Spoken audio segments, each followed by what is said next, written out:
Na mtazamaji, kwingineko ni kwamba idara ya upelelezi sasa inasema washukiwa 6 walikamatwa na kushtakiwa kuhusiana na biashara ya maabara ya kutengeza dawa za kulevya eneo la Namanga, kaunti ya Kajiado.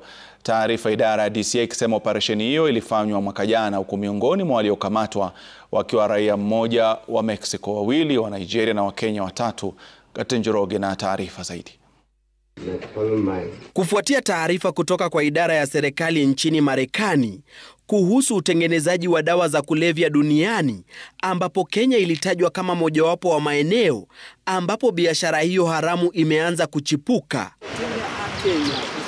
idara ya upelelezi imetoa taarifa kuhusiana na swala hilo, haswa operesheni iliyotekelezwa mwezi Septemba mwaka jana Namanga, kaunti ya Kajiado. Kulingana na DCI, uchunguzi ulianzishwa na maafisa wa kitengo cha kupambana na dawa za kulevya walipopata taarifa na kuzuru eneo ambako maabara ilikuwa imejengwa.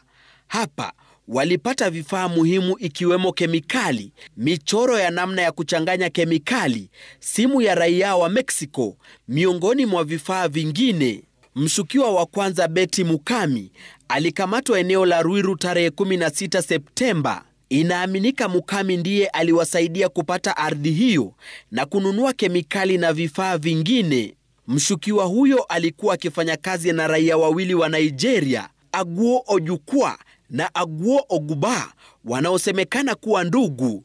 Ogba alikamatwa tarehe 1 Oktoba mtaa wa Lavington, huku nduguye Ojukuo akikamatwa katika uwanja wa JKIA siku 2 baadaye.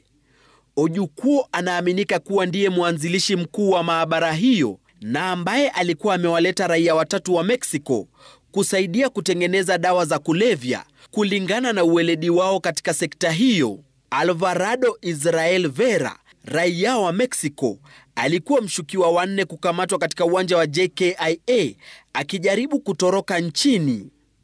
Raia wengine 2 wa Mexico bado wanasakwa na polisi. Washukiwa wengine Caroline Wamboi na Francis Gashau pia walikamatwa kwa kuhusika na kununua na kusafirisha kemikali zilizokuwa zitumike kutengeneza dawa. Washukiwa wote 6 walifikishwa katika mahakama ya JKIA ambapo kesi hiyo bado inaendelea, huku ikitarajiwa kusikizwa tena mwezi ujao. Gatete Njoroge, Runinga ya Citizen.